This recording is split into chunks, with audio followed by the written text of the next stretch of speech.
सबको नमस्ते। भारत इतिहास यूट्यूब चैनल में आप सबका स्वागत है। मैं आपका वेंकट। हाँ साथियों, आज ये फिर बाकी का वीडियो देखेंगे ब्रह्मा कुमारियों के बारे में, जो हमारा ललित भाई ने और एक्स ब्रह्मा कुमारी महिदिली भाई ने जो वीडियो बनाई थी उसके बारे में है। ये तीसरा वीडियो है। चलो ठीक है, वीडियो देखते देखते जो बाकी का काउंटर है ब्रह्मा कुमारियों को, और ये जो भाई तेलुगु में बनाया वीडियो तो उसको हिंदी में समझाऊंगा आपको, जो हिंदी तेलुगु नहीं समझता है तो उनके लिए वीडियो। चलो वीडियो में देख के आगे बढ़ेंगे। మనకెందుకు ఆల్రెడీ శివరాత్రి ఉత్సవాలు జరుగుతున్నాయి, శివాలయాల్లో అభిషేకాలు జరుగుతున్నాయి. అవి జరగంది ఎక్కడ? చర్చిల్లో, మసీదుల్లో. వాళ్ళ దగ్గరికి వెళ్ళండి, నాస్తికుల దగ్గరికి వెళ్ళండి, వెళ్ళండి. వాళ్ళ దగ్గరికి వెళ్ళరు. జడ్జి గారి దగ్గరికి వచ్చి हाँ साथियों, हम जो हिंदू सनातन धर्म लोग हैं, शिवरात्रि को हम लोग शिवालय में पूजा करते हैं, शिवलिंग को भी पूजा करते हैं, हमारा मंदिर है, आराधना करते हैं, सब कुछ करते हैं हम लोग हिंदू सनातन धर्म वाले, है कि नहीं। लेकिन हिंदू सनातन धर्म वाले जो शिवलिंग है और शिव परमात्मा का आचरण करते हैं हम लोग, तो ये आचरण कौन नहीं करते? क्रिश्चियन लोग और मुस्लिम लोग नहीं करते, है कि नहीं। तो ये ब्रह्मा कुमारी लोग किनको देना ज्ञान? जो शिवलिंग को नहीं जानते, जो शिवलिंग का पूजा नहीं करते, उनको जाके सुनाना ना उनके ब्रह्मा कुमारी का जो ध्यान है और शिव परमात्मा के बारे में जो भी कुछ बताना है उनको बताना ना। लेकिन उनके पास जाते नहीं है ब्रह्मा कुमारी लोग। इतने डेंजर है कि हिंदू लोग कुछ धोखा देते हैं, समझे साथियों। ये कह रहे हैं ललित भाई और महिदिली भाई ने। चलो आगे सुनेंगे। చేసి ఇవన్నీ ఎట్లా అన్నారు అట్లా అన్నారు చెప్తూ వాళ్ళు ఏమంటారు, ఇదిగో మా వీడియోలన్నీ తొలగించాలంటూ తెలంగాణ హైకోర్టు ఆర్డర్ ఇచ్చింది. ఎందుకు ఇస్తారు? అవునన్నయ్య, ఆర్డర్ ఇచ్చినట్టు ఆ వీడియోలో మీరు ఏమైనా చూసారా? వీడియోలో అయితే నేను చూడలేదు. జడ్జి గారు మాత్రం గూగుల్ అడుగుతుంది, మీరు ఎక్స్ప్లెనేషన్ ఇవ్వాలి అని అన్నారు వీళ్ళని కదా. కానీ ఇది ఖచ్చితంగా తీసేయాలని జడ్జి గారు ఎక్కడ చెప్పినట్టు నాకైతే కనబడలే, వినబడలేదు. हाँ साथियों, ये ब्रह्मा कुमारी लोग जो ललित भाई के ऊपर और महिदिली बहन के ऊपर जो तेलंगाना हाई कोर्ट में केस डाला था ना, तो वहाँ पर पेपर में ये लोगों ने क्या मैसेज दे के छपाया है मालूम है? न्यूज़, ये जो ललित भाई ने और महिदिली भाई ने जो कुछ भी वीडियो बनाया है ब्रह्मा कुमारी के बारे में, वो सब वीडियो डिलीट करने के लिए बोला करके पेपर में छपाया है न्यूज़ ये लोगों ने। ये झूठा न्यूज़ है, क्योंकि कोर्ट में जज ने कहीं भी ऐसा नहीं कहा कि ये जो वीडियो डिलीट करो करके। ये लोग ब्रह्मा कुमारी लोगों को पता लगना चाहिए करके ऐसे पेपर में छपाया है। लेकिन कभी जज तो नहीं कहा है वीडियो में, किधर भी नहीं कहा है। और जज ने ये कहा कि गूगल पूछ रहा है, फिर इसके बारे में आप लोग ब्रह्मा कुमार लोग उनका समाधान देना करके बोला है। जल गए ना ब्रह्मा कुमारी लोगों को, खुद अपना कड्डा खुद ऐसा है। कोर्ट को जाके ये बहुत अच्छा होगा, हम कोर्ट में सवाल पूछेंगे, वहाँ सवाल का जवाब देना ही पड़ेगा। वहाँ तो चुपके चोरी से भाग नहीं सकते ना। चलो आगे सुनेंगे। చదువులు చదువుకుంటే ఆ స్థానంలో కూర్చుంటారు, అలా వన్ సైడ్ వాదన వినేసి వీళ్ళ వీడియోలు తీసేయండి అంటారు. మనకు ఒక అవకాశం ఇవ్వరా కనీసం? జడ్జి గారు ఇస్తారు కదా. ఆ ఇచ్చిన రోజు జడ్జి గారికి మనం సమాధానం చెప్తాం. జడ్జి గారి ముందే, సార్ ఇది సార్ పరిస్థితి, వీళ్ళు ఇన్ని గ్రంథాల్లో ఇన్ని రకాలుగా మాట్లాడుతున్నారు, దయచేసి మా వాదన వినండి, ఒకసారి మా వాదనలో ఉన్న నిజాలను పరిశీలించండి, మనం చెప్పుకుంటాం. ఎవరెవరు వీళ్ళు కోర్టుకి వెళ్ళడం ద్వారా మనకు చేసిన మేలు ఏంటంటే, ఈ టాపిక్ ఇప్పుడు రెండు తెలుగు రాష్ట్రాల్లో ఉన్న వాళ్ళందరూ మాట్లాడుకునేలా మాట్లాడుకోవడమే. भारत देश में जहाँ कहीं भी कोर्ट है, जो न्यायाधीश है, जज है, वो लोग कभी कितने कितने बड़ा पढ़ाई करके वो स्थान में बैठे रहते हैं ना जज लोग।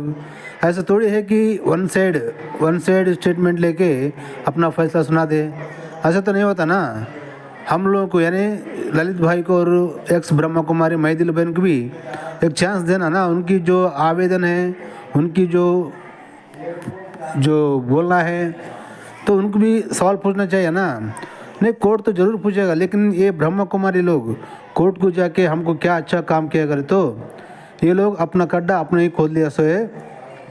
वहाँ पे हम बराबर बताएंगे, सवाल तो पूछेंगे जब जज के सामने ही ये लोग जितना भी सनातन धर्म को गलत प्रचार कर रहे हैं। और ये जो ब्रह्मा बाबा बोल के है ना, ये बुड्ढा ही भगवान है कहते हैं। हमारा भगवत गीता गलत है कहते, वो श्री कृष्ण भगवान ने जो लिखवाया है, ये बुड्ढा जो बोलता है ब्रह्मा कुमारी लोगों के आंग में आके जो मुरली बोलता है ना, वही जो सही भगवत गीता है कहते हैं। सुनिए साथियों, हाँ ऐसा मेंटल हो गए सो ये ब्रह्मा कुमारी लोग, समझे। चलो आगे सुनेंगे। వీళ్ళు హైకోర్టుకి వెళ్ళారన్నయ్య, మన తెలంగాణ హైకోర్టుకి. అక్కడ ఏం చెప్తున్నారు, వీళ్ళు ఇవి తీసేయాలని చెప్తున్నారు. ఎవరు? మీడియా ఛానల్స్ అంటున్నారు. సో మీడియా ఛానల్స్ లో ఎక్కువ చెప్పింది ఎవరు? మీరు, నేనే. అంతే. సో మీడియా ఛానల్స్ కి వీళ్ళు రిపోర్ట్ అంటే మీరు రావాలని ఇచ్చినా కూడా కనీసం మనల్ని అంటే ఒకటి మనం వాళ్ళ మీద దుష్ప్రచారం అసత్య ప్రచారం అంటున్నారు కదా, మనల్ని పిలవాల్సి ఉంటుంది. మనం ఏ ఛానల్స్ కి ఇచ్చామో ఛానల్స్ వాళ్ళు రావాల్సి ఉంటుంది. వీళ్ళు మనం చేసేది అసత్యం అని కోర్టులో ప్రూవ్ చేశాక అప్పుడు కదా న్యాయం అనేది నిర్ణయిస్తారు. అంతే కదా. साथियों, बहन ने कह रहे हैं कि जो कोर्ट में ये ब्रह्मा कुमारी लोगों ने केस डाला है कि ये जो ब्रह्मा कुमारी के बारे में दुष्प्रचार कर रहे हैं, ये सब वीडियो मीडिया में सब डिलीट करने के लिए कोर्ट से जो तेलंगाना हाई कोर्ट में अपील किया है। तो ललित भाई और ये ब्रह्मा कुमारी एक्स ब्रह्मा कुमारी महिदिल भाई ने ये कह रहे हैं कि जो कोर्ट को हमको बुलाना ना, जो सोशल मीडिया में ज़्यादा बात किए सो और वीडियो किए सो ललित भाई और महिदिल भाई ने तो किया है।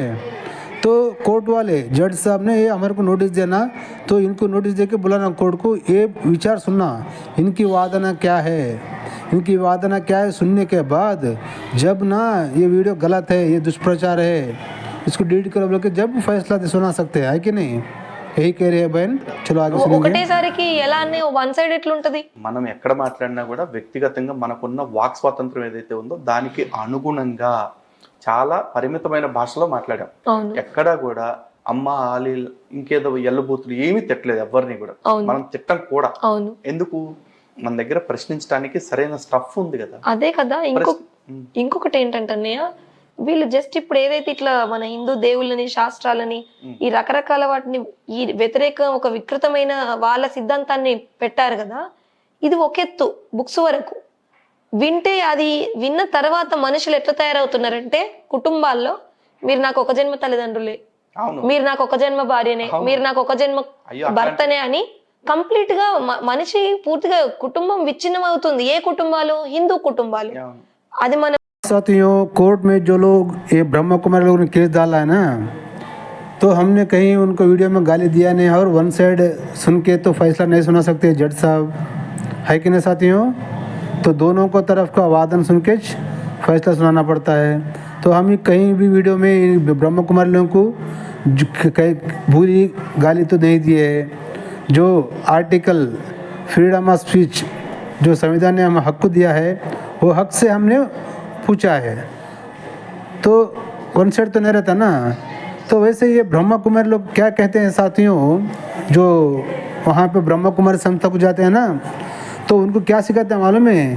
ये सब ये बीवी एक जन्म का बीवी है, ये पति है एक जन्म का पति है, और ये माँ बाप रहते हैं ना, ये माँ बाप भी तुम एक दिन के माँ बाप है तुम लोग।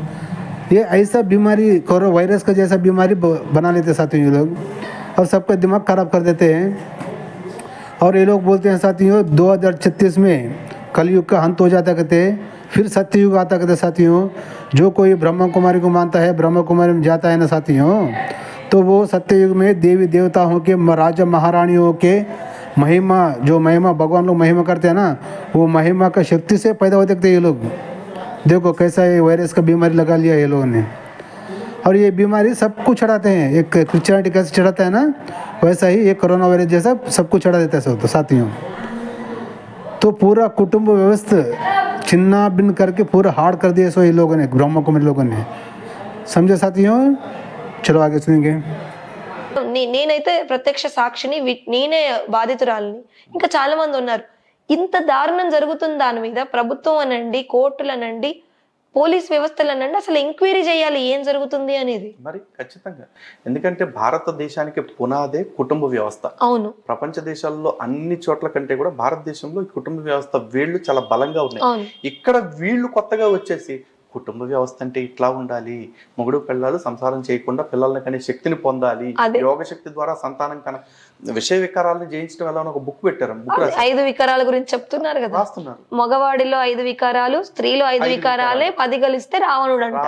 అంటే నిజంగా రావణుడు లేడు, నిజంగా రాముడు లేడు, నిజంగా సీతమ్మ వారు లేరు, నిజంగా రామాయణమే జరగలేదు అని అర్థం చెప్తున్నారు. చెప్పారు అన్నట్లుగా ప్రచారం చేస్తారు. నిజానికి వీళ్ళు పంచవికారాలను ఆపుతున్నారు. పంచవికారాలు ఏంటమ్మా మనకు? हाँ साथियों, सुना ना भाई ने, और भाई ने क्या कहा पता है आपको? ये जो ब्रह्मा कुमारी लोग का जो बीमारी लगा लिया है ना, ये क्या कहते हैं साथियों, ये जो पति पत्नी है ना, पति अपना पत्नी को बहन करके संबोधित करना कहते, और पत्नी भाई करके संबोधित करना कहते पति को, और पति पत्नी संसार नहीं करना कहते, बिना संसार करते ना करते एक को एक आंखी में देख के बच्चा पैदा करना कहते। साथियों ये ब्रह्म कुमारी लोगों को सो ताकत रहता कहते। सोचो फिर ये कैसा बीमारी होंगी उनकी। और ये बीमारी किनको फैलाते हैं? पूरा हिंदुओं को फैलाते हैं ये बीमारी, ना क्रिश्चियन को फैलाते हैं, ना चर्च को जाते हैं, मुस्लिम को फैलाते हैं। इनकी दुकान पूरा हिंदू देवालय एक पास खोलते हैं, ना चर्च का दुकान खोलते हैं, ना मस्जिद के पास दुकान खोलते हैं। सोचो आप लोग ये कैसा बीमारी होगी इनकी। बिना सेक्स के आंखों में आंखें देख लेके बच्चा पैदा करते कहते हैं लोग। सोचो फिर ये कितना बीमारी है। साथियों आप लोग सोचो, ये जो कन्या ब्रह्म कुमारी लोग, ये जो ब्रह्मा बाबा है ना, आलिफ बोल के इसका नाम, ये दादा लेखराज बोलते हैं ना, इसको लड़कियां कन्या कुंवारी छोना कहते हैं इसको। वो कुंवारे का कितना एज रहता है साथियों? 20 साल, 22 साल, 25 साल, यहाँ तो 30 साल। तो ये लोग क्या अच्छा बुरा कुछ भी देख नहीं रहता, कुछ भी मालूम नहीं रहता। ये लोगों के पास क्या ज्ञान रहता है, और ये लोगों को क्या ज्ञान दे के ये बच्चे लोगों के पास सुन के बड़े बड़े लोग भी पागल हो रहे हैं ना। ये कितना विधि हाट है ये कलयुग में, इतना बेकार थी देते। चलो आगे सुनेंगे। అరిషడ్ వర్గాలు అవును, కామ క్రోధ లోభ మోహ మదమాత్సర్యాలు. అవును. కానీ వీళ్ళు ఐదు అంటే పురుషులకుండే పంచవికారాలు వేరు, స్త్రీలకుండే పంచవికారాలు వేరు అన్నట్టుగా చెప్తున్నారు. ఎందుకు వేరు అవుతాయి? అదే కదా, అందరం సత్వరజస్ తమో గుణాల స్వరూపమే కదా. ఖచ్చితంగా ప్రకృతిలో అందరం కట్టుబడి ఉన్న వాళ్ళమే. అవును. మరి త్రిగుణాలు అందరికీ ఒకటైనప్పుడు అరిషడ్ వర్గాలు మాత్రం వేరు వేరు, అదే పంచవికారాలు మాత్రం వేరు వేరుగా ఎందుకు ఉంటాయి? ఇంకొకటి మనకి ధర్మార్థ కామ మోక్షం అని ఉంది కదా. ఈ కామం అనేది ఇప్పుడు వాళ్ళ సెంటర్లలో జరుగుతుంది. ఏంటి? వాళ్ళ సెంటర్లలో కామ వికారంతో వీళ్ళు చేస్తున్న అరాచకాలు ఏంటనేది ఆ సెంటర్లలో వాళ్ళకి తెలుసు. ఇప్పుడు భార్యాభర్తల సంబంధం పవిత్రమైంది, దీన్ని వీళ్ళు అపవిత్రం చేయడం ఏంటి? కామాన్ని వికారం అనడం ఏంటి? వాళ్ళందరూ వాళ్ళ తల్లిదండ్రులు దాంపత్యం ఇచ్చేస్తేనే కదా పుట్టారు. అంటే భగవద్గీతలోనే శ్రీకృష్ణుడు స్వయంగా చెప్పిన మాట. వీళ్ళు కొత్తగా వచ్చి కామం గురించి మేమే చెప్తాం. हाँ साथियों, ये ब्रह्म कुमारी लोग क्या कहते हैं, औरत के पास पंच विकार अलग रहते हैं, मर्द के पास पंच विकार अलग रहते कहते हैं। और ये क्या कहते हैं साथियों, सेक्स करना पाप है, ये जो बोल रहे हैं ना भाई ने, तो ये क्या कह रहे हैं, ये सेक्स करना पाप है करके बोल के खुद ही ब्रह्म कुमारी सेंटर में कितना सेक्स चलता है बोलने का सब लोग को मालूम हो चुका है साथियों। ये लोग बाहर लोगों को एक बोलते हैं, अंदर एक करते हैं। तो ये सब प्लान क्या है साथियों, ये पाकिस्तान वाला आलिफ बोल के था ना, ये दादा लेखराज बोल के, ये पाकिस्तान वाले एक मुसलमान है। उस टाइम पर भारत पाकिस्तान अलग हो गया था ना, तभी इसने एक संस्था बना के ओम शांति करके तभी पूरा हिंदू औरतों को अटैक करना, हिंदू औरतों को पटाना, यही काम था इसका। और हिंदू जनसंख्या को घटित करना, इनको पाल कर देना, संसार नहीं करे जैसा कर देना करके एक बहुत बड़ा प्लान रच के ये संस्था बना के अभी ब्रह्म कुमारी लोगों को ये बोधन करके दिखाया वो बुढ़ा। समझो साथियों? चलो अभी थोड़ा है सुन के खत्म कर देंगे वीडियो। అంటున్నారు కదా, సనాతన ధర్మంలో విడిచిపెట్టవలసిన అరిషడ్ వర్గాల్లో మొట్టమొదటిది కామం, అంతే కదా. కామ క్రోధ లోభ మోహ మదమాత్సర్యం, అందులో మొట్టమొదటి విడిచిపెట్టాల్సింది కామం. అలాంటి చోటే భగవద్గీతలో శ్రీకృష్ణుడు స్వయంగా చెప్పిన మాట, ధర్మా విరుద్ధో భూతేషు కామోస్మి భరతర్షభ అని చెప్పారు.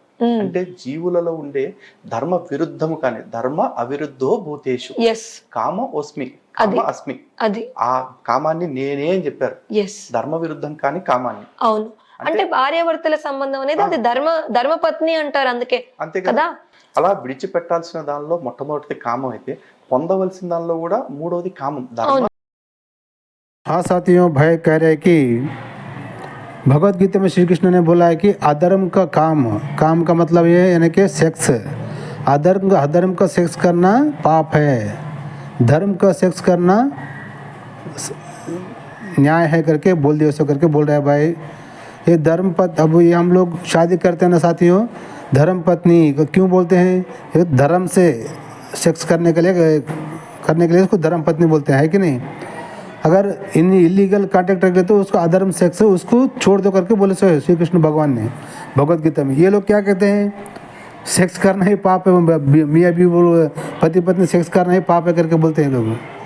तो क्या ये लोग कहाँ छोड़ के आना बोलो, ये कैसा बीमारी लगा लिया ये लोगों ने, और ये बीमारी सब हिंदुओं को लगाते हैं साथियों, समझे।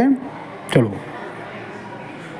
అర్థ కామ్య మోక్షాలు. అదే కదా, వీళ్ళు ప్రతిదానికి ఒక వికృత అర్థం, వికృత సిద్ధాంతం, మళ్ళీ అసలు అది ప్రాక్టికలే కాదు. అండ్ ఇట్లాంటి చెప్పిన భగవద్గీతను వీళ్ళు ఏమంటారు, భగవద్గీత మొత్తం తప్పులు ఉన్నాయి అంటున్నారు. అది అంటే వీళ్ళు చెప్పేది వినాలి కదా, వీళ్ళు చెప్పేదే కరెక్ట్. వీళ్ళు చెప్పేదిని అందరు తెల్లబట్టలు వేసుకోవాలి, అందరు అన్నా చెల్లెలు అయిపోవాలి, ఇంకా హిందువుల సంఖ్య తగ్గిపోవాలి. వీళ్ళు మన భగవద్గీతను తప్పుపట్టిన, ఇతిహాసాలను తప్పుపట్టిన, పురాణాలను తప్పుపట్టిన, వేదాలను తప్పుపట్టిన మనం ఏమీ మాట్లాడకూడదు. మనం వీళ్ళని ఎందుకు మా గ్రంథాలను తప్పుపడుతున్నారు అంటూ మాట్లాడితే మాత్రం మా మీద దుష్ప్రచారం చేస్తున్నారు, మేము హిందూ వ్యతిరేకులు అంటూ తప్పుడు మాటలు మాట్లాడుతున్నారు అంటూ మన మీద కేసులు, మన మీద దాడులు. నాకు ఒకటి విషయం అర్థం కావట్లేదు అన్నయ్య, ఇప్పుడు మన చంద్రబాబు నాయుడు గారు చక్కటి నిజంగా గొప్ప ముఖ్యమంత్రి, ఆయన మంచి పాలన చేసిన సందర్భం ఉంది ఆయన టైంలో ఎప్పుడైనా కూడా. బట్ వీళ్ళ సిద్ధాంతం ఏంటి అని వీళ్ళ పుస్తకాలని పరిశీలించకుండా, అంటే వారి టీం ఉంటారు కదా ఎవరో ఒకరు, ఇలాంటివి ఏవి చెయ్యకుండా వాళ్ళకి గచ్చిబౌలిలో ఇంత ల్యాండ్ ఇవ్వడం, ఇప్పుడు అమరావతిలో ఇవ్వడం, అండ్ ఇప్పుడు కంప్లైంట్స్ వస్తున్నాయని చెప్తే అసలు వీళ్ళ మీద ఎందుకు వస్తున్నాయి ఏంటి అని ఎంక్వైరీ వారి తరఫున తెలుసుకోవడం, ఎవరా అమ్మాయి చేస్తుంది ఎవరు, మరి లలిత్ కుమార్ గారు చేస్తే ఎందుకు చేస్తున్నారు, నిజంగా ఇందులో ఏమైనా చెడు జరుగుతుందా అని ఆయన రీ ఎంక్వైరీ చేపించాలి కదా, నేను ఊరికి అలా ఎలా మాట్లాడేస్తారు. అదేనమ్మా ఇక్కడ అదే వీళ్ళకి ఒకటి ये आंध्र सीएम चंद्रबाबू नायडू है ना, तो इन्होंने भी कुछ कहा है मीडिया साथ, जो ब्रह्मा कुमारी लोगों को भी टारगेट कर रहे करके, लेकिन ये लोग नहीं सोचते गवर्नमेंट की, जब ब्रह्मा कुमारी लोगों के ऊपर ये जो आपादित आ रहा है और वीडियो बना रहे बोले तो इनका क्या प्रॉब्लम है करके एक इंक्वायरी कराना, अगर इंक्वायरी कराए तो वो छोड़ के फिर उनको सपोर्ट करना, फिर अमरावती में जगह देना, उनके ब्रह्मा कुमारी लोगों को जगह देना, और उधर गांव में जगह देना, ये कैसे देते जगह उनको, है कि नहीं। अगर ये लोग कभी एक टाइम में कंप्लेंट आया, एक वीडियो आया उनके बारे में बोल तो उनके बारे में गवर्नमेंट की तरफ से पुलिस व्यवस्था, सीबीआई व्यवस्था सब सर्च करके इंक्वायरी करना उनके ऊपर, है कि नहीं साथियों। नहीं तो क्या हो जाता साथियों, ये हमारा धर्म में है ना, ये डेरा बाबा बोल के आया एक, और एक कुछ बाबा लोग आया, और ये कौन और एक जो कोई है ना साथियों, वो आसाराम बापू जी ये सब क्या करे सारे, ये आश्रम को लेकर सब सेक्स का लड़कियों को धोखा देने लगे। वैसा नहीं होना ना, बाद में पूरा ज़िंदगी ख़त्म होने के बाद ब्रह्मा कुमारी लोगों को लड़कियों की ज़िंदगी खराब होने के बाद में से मैं दिशा कानून लाया, वो कानून लाया बोलते क्या फ़ायदा, है कि नहीं साथियों। जब कोई इसके बारे में बात कर रहा है तो उसके बारे में इंक्वायरी कराना सरकार का काम होता है, लेकिन वो नहीं कर रही है इंसान। योगी आदित्यनाथ जी आप थोड़ा सोच के इसके बारे में इंक्वायरी कराइए, मोदी जी, ठीक है। चलो आगे सुनिए थोड़ा। చూపించాలి మనం. ఇక్కడ చూస్తున్నారు కదా, వీళ్ళు పెద్ద పెద్ద వాళ్ళందరినీ కలిసి రాఖీలు కట్టి వస్తున్నారు, మినిస్టర్స్ ని. అవును, ఎవరెవరిని కలుస్తున్నారు అనేది చూపిస్తున్నారు కదా, ఇలా ఫొటోస్ అందరితో కలిపినట్టుగా పెడుతున్నారు కదమ్మా. అలాగే ఇందులో కూడా చూడండి, మినిస్టర్స్ ని, ఐఏఎస్ ఆఫీసర్స్ ని, బోర్డు ఎంపీలని, ఎక్స్ ఎంపీలని అందరినీ కలుస్తా ఉన్నారు. వీళ్ళందరినీ కలిసి వీళ్ళు ఏంటి సింపుల్ గా రాఖీలు కట్టేసి వచ్చేస్తా ఉంటారు. జనాలు ఏమనుకుంటారు, అయ్యో పాపం ఈ దాదీలు అంటే చాలా మంచి వాళ్ళు, చాలా ప్రశాంతమైన జీవితం, ప్రతి పండక్కి వచ్చి మనకు రాఖీ కడుతున్నారు అనుకుంటారు. అని వీళ్ళు వాళ్ళకి ముందరి కాళ్ళకి బంధం వేస్తున్నారు, ముందే ఒక సెంటిమెంటల్ గా సపోర్ట్ తీసుకోవాలి. ఇలాంటి వాళ్ళ మీద ప్రాపర్ ఎంక్వైరీలు జరగకే ఒక డేరా బాబా వచ్చాడు, ఒక బాబా రాంపాల్ వచ్చింది, ఒక ఫ్రాంకో ములక్కల్ అనే బిషప్ వచ్చాడు. हाँ साथियों, ये ब्रह्मा कुमारी लोग कितना डेंजर है और कितना होशियार है मालूम है साथियों। ये लोग क्या करते हैं, हर एमएलए, हर एक मिनिस्टर और आईएएस ऑफिसर, पुलिस ऑफिसर, सब लोगों को अपना कब्जे में रख लेते हैं, और जिस दिन राखी रहता है ना, राखी रक्षाबंधन, उस दिन जाके उनको एक राखी बांध के उनको सेंटिमेंटली फूल करके अपना तरफ खींच लेते हैं साथियों, क्योंकि भविष्य में कुछ प्रॉब्लम आए तो उनका हेल्प लेना करके। इतना डेंजर लोग साथियों। लेकिन जो बाकी वो लोग राखी बनते हैं ना, तो सब लोग एक्स एमएलए हो, मिनिस्टर हो, एक्स मिनिस्टर हो, सब लोग जो आईएएस ऑफिसर हो, ये कितना अच्छे लोग हैं ना, ब्रह्मा कुमारी लोग आके हमको राखी बांधते हैं ना, बोल वो लोग सोचते हैं। लेकिन इनका अंदर का मसला क्या है वो लोग नहीं जानते ना। तो ये सब अगर जान के जब इसके ऊपर कंप्लेंट आ रहा तो उसके ऊपर इंक्वायरी कराए, तो जो अब ये डेरा बाबा, रामपाल बाबा और ये आसाराम बापू जी, ऐसे लोग का कितना आश्रम बना लगे, कितना लड़कियों की ज़िंदगी के साथ खिलवाड़ किया है ना साथियों। तो ये ब्रह्मा कुमारी के अंदर में क्या चल रहा है, तो इनके इंक्वायरी करें तो कुछ लोगों की ज़िंदगी, कुछ लोग की लड़कियों की ज़िंदगी बचा सर होता है साथियों। यही हमारा प्रयत्न है और राज कुमार भाई का और मैदिली बहन का। ठीक है, चलो साथियों आज का वीडियो में इतना ही। अभी बाकी की वीडियो में अभी बहुत कुछ है विषय, तो अगला वीडियो में बताऊंगा मैं। जब तक के लिए देखते रहना भारत इतिहास यूट्यूब चैनल। मैं आपका वेंकट। जय हिंद, वंदे मातरम, भारत माता की जय।